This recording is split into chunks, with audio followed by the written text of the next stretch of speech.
You just bought your first gun and you're very excited to shoot it, so you decide to go to the range.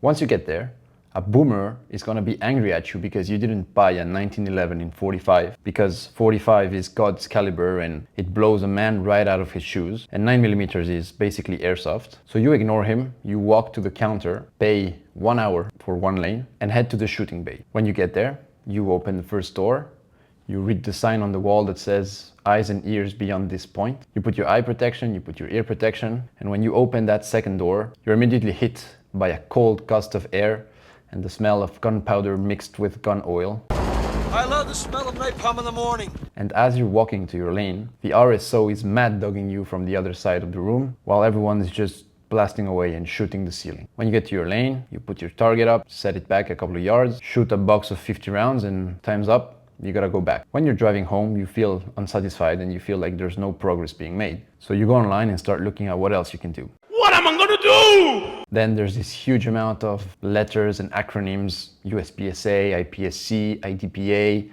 and you start wondering what all of this is. What the hell is even that? Fortunately for you, this is exactly what we're gonna go over in this video. What is practical shooting and what are the main disciplines that you can do so you can get better and have fun at the same time? You ready? Stick around to find out.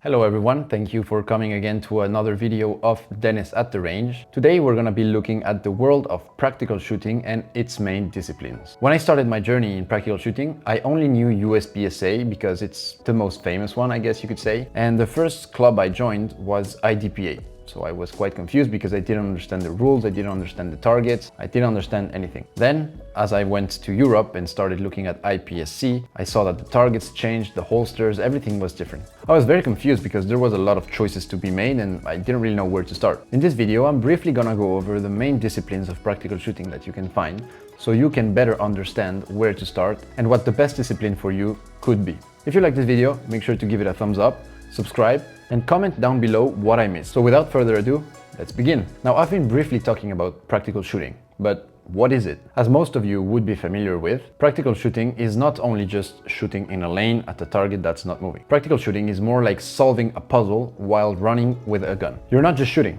You're moving, you're reloading, you're changing targets, changing guns maybe. There's a lot of things going on that make it much more exciting and a little bit more difficult than just standing in a lane and firing at the paper target. Practical shooting is super addictive because there's always something that you can improve or always something new to discover. Let's begin with the most famous practical shooting discipline, USPSA. USPSA could be considered the Formula One of practical shooting. Why?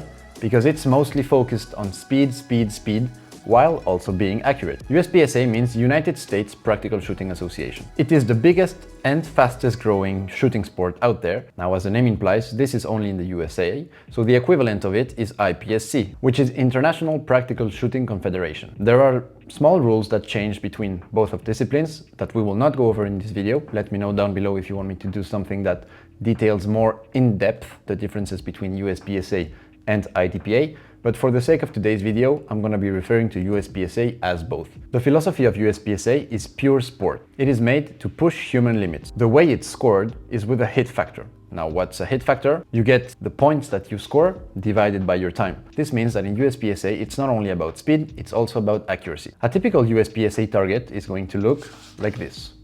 This is something that I dry fire with, so if you want to see the video of how I dry fire, click right here. There are 3 main zones in a USPSA target. The first one is alpha, which is the middle of the chest and the head box. The second one is the Charlie zone, which is right outside of that A zone. And the last one is the delta. Now, each zone has an equivalent amount of points. For example, the alpha zone has 5 points for major power factor and 5 points for minor power factor. The Charlie has 4 points for major power factor and 3 points for minor power factor. And lastly, the delta zone has 2 points for major power factor and 1 point for minor power factor. You might be wondering, what is this power factor thing? Well, power factor is very simple. It's an equation between the bullet weight times your bullet speed. The 2 different power factors that are major and minor mean that the bullet size and the speed change. Now, with minor, you're mostly gonna look at smaller calibers that have less recoil, and major, you're gonna have higher calibers that have more recoil. Higher recoil means that the gun is gonna be harder to handle, so you are given more points with a major power factor. Some examples of famous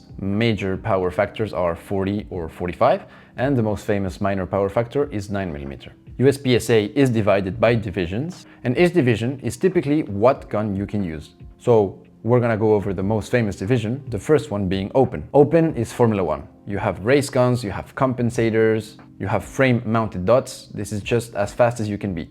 It's the guns that look very weird and look kind of like alien guns. Another really famous one is the limited, which is double-stack guns that have no optics and no comms. The most common division today for USPSA is carry optics, which is what I currently shoot. And carry optics is mainly a stock gun that has a red dot. You also have production, which is bone stock duty guns with iron sights, and you also have the PCC, which is pistol caliber carabine. Now we went over the divisions, which is what kind of guns you can shoot. Now we have the rankings. How is USPSA ranked? The first one and the most basic one is U. U stands for unclassified, which means you haven't been classified in any ranking in USPSA. After that, you have D, C, B, A, Master, and Grandmaster. Those ranks are achieved by running classifiers. Now, what is a classifier? It's a standardized shooting stage used to measure a competitor's skill level and rank within their division, which means that you're going to shoot a set of targets that is predetermined, that can be easily repeated, and depending on your time and the points that you score on the target, you will get a percentage, and based on that percentage, you will be ranked as, I don't know, an A shooter or a master. USPSA is for you if you're looking for something that's more closely related to a sport rather than tactical shooting. If you're looking for something that's more real-life oriented, then this next one is for you. International Defensive Pistol Association, also known as IDPA, was created in the 90s because people weren't really happy with what USPSA was doing.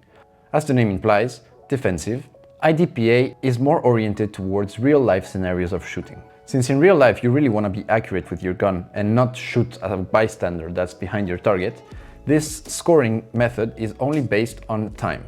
And if we take a look at a USPSA target compared to an IDPA target, you can see that the zones are different, and instead of having letters, you have numbers. In the center and in the middle of the head, you're gonna have -0. Then in the equivalent of what would be the C zone or the Charlie in USPSA, you have -1. And in what would be the equivalent of the delta would be -3 seconds. This means that out of your whole run time, you're going to have penalties based on how you shot. So if all your shots went into the -0, then that's good. But if you have -1 and -3, and you did a whole run time of 10 seconds, then it's gonna be a whole time of 14 seconds. The penalties will be added to your time.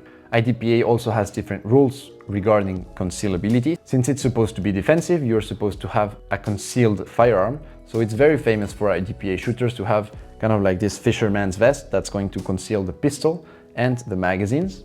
When you're shooting, you have to use cover, and there's a tactical priority of engaging targets. The divisions are as follows. There's the stock service pistol, which would be a stock 9mm. You then have the enhanced service pistol, which typically is 1911s. Then the famous carry optics, which would be the same as USPSA. Custom defensive pistol, compact carry pistol, revolver, backup gun, PCC.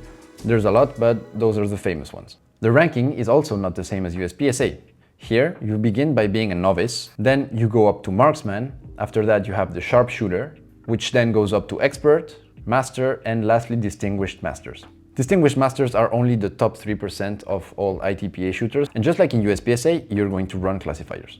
The biggest difference with USPSA is that for IDPA there's only 2 classifiers compared to the plethora of classifiers that you would find in USPSA. Those 2 classifiers are the 5x5 and the 72 round classifier. Now, IDPA would be for you if you're looking for something that's more oriented towards real life. However, it's not completely tactical shooting because you're technically only using your pistol.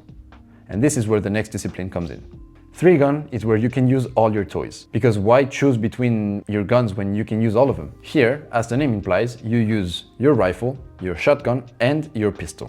So instead of a typical stage like USPSA or IDPA where you're only shooting maybe max 25 yards and running around a small bay, 3-gun has various distances, so you could be engaging, for example, out to 300 yards with your AR, then switch to your shotgun and start shooting clay pigeons, only to finish in the end with your pistol and shooting USPSA targets, for example. The scoring also depends. Some stages are scored like USPSA and other stages are scored like IDPA in the way that it counts as time. Here, the divisions are organized as follows. You have the open division, which as the name implies has the least amount of restrictions. In 3-gun, you would mostly find LPVOs with offset red dots, and you can use red dot sights on your shotguns and on your pistols. The tactical division is popular and very competitive, and it allows a magnified optic on your rifle, but you can only have iron sights on the shotgun and the pistol. Then you have the limited division, which, as the name implies also, it's the most restrictive and entry-level division. Here it's typically limited to a red dot sight with no magnification on your rifle, and handguns and shotgun have very limited amount of customization. You also have the heavy metal division, in which you're going to be shooting 308 instead of 5.56, and instead of having a semi-auto shotgun, you will use a pump action, with the pistol most commonly being in 45 ACP, which is God's caliber. Now, unlike USPSA and IDPA, there are no official rankings. It depends a lot on your match result. 3-gun is the best discipline for you if you want to become good overall. This is one of the most demanding practical shooting disciplines because you will be engaging targets close, far, and with different weapon systems. You will need to be proficient with a shotgun, you will need to be proficient with a rifle, with a pistol, and there's also a lot more movement in the stages, so you would have to be quite physically fit to properly compete. You need to have some order of fitness because if you're not fit, you're gonna die. Now, if you don't want to go running around and just shooting stuff with a bunch of guns and that's too much for you, then this next one is going to be the one for you. In the beginning of the video, I said that USPSA was kind of like Formula 1. Now, you have to go fast, but you have to also go fast turning. USPSA is the same. You have to go fast, but you gotta be accurate. Here, in the steel challenge, it's the equivalent of a drag race. You go as fast as possible, and there's no alpha, charlies, or deltas. It's just you hit the steel or you don't. In the steel challenge, you can let your inner musician out and make symphonies out of the steel that you're shooting. How does steel challenge work? Well, it is 8 fixed stages that are all the same wherever you go. So there's a predetermined way of setting up the stages with different size plates that are always the same. There are 5 steel plates in each of those stages, and there's one plate that's called the stop plate that's gonna stop your time when you shoot that. So for example, you start shooting 1, 2, 3, 4, and the last one that you shoot, your hit plate, is the one that's gonna stop your time. In each of those stages, you will have 5 strings of fire, and only the 4 best will be taken into account. Those 8 stages are 5 to go, showdown, smoke and hope, outer limits, accelerator, the pendulum, speed option, and roundabout. It is in outer limits that you only have 4 strings of fire instead of 5. Here there's 2 main divisions, center fire and rim fire.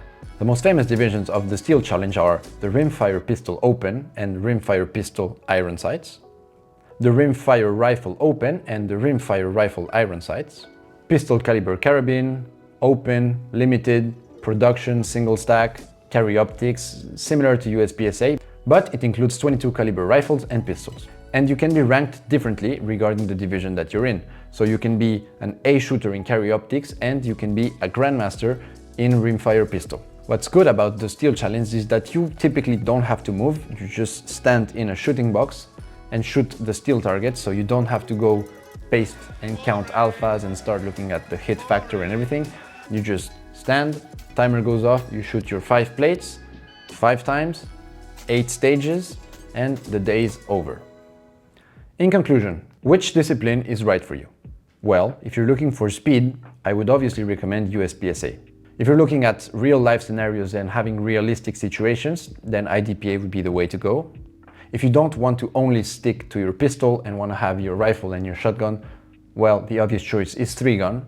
And lastly, if you just want to have fun and plink, then Steel Challenge is for you. Now, what I would do if I was beginning all over again is that I would go to practicescore.com and look at the ranges that are close to me and see what they are offering. You don't even have to register. You can sometimes go just watch. So put your eye protection, your ear protection, just go and talk to people. The community, as I've gone over in my previous video, is super nice, and most of the time people are going to be very, very glad to help you. You can ask all the questions that you want regarding gear, regarding shooting, and looking at the discipline, it's going to give you a better idea and a better understanding of exactly how it works. Remember that everyone started somewhere, and even if it's your first time, it was someone's first time too. So don't be intimidated, just go ask and you'll be surprised. Remember to like, subscribe, comment down below what I missed or what you want me to go over next, and never stop training. Thank you very much for watching. Dennis, out.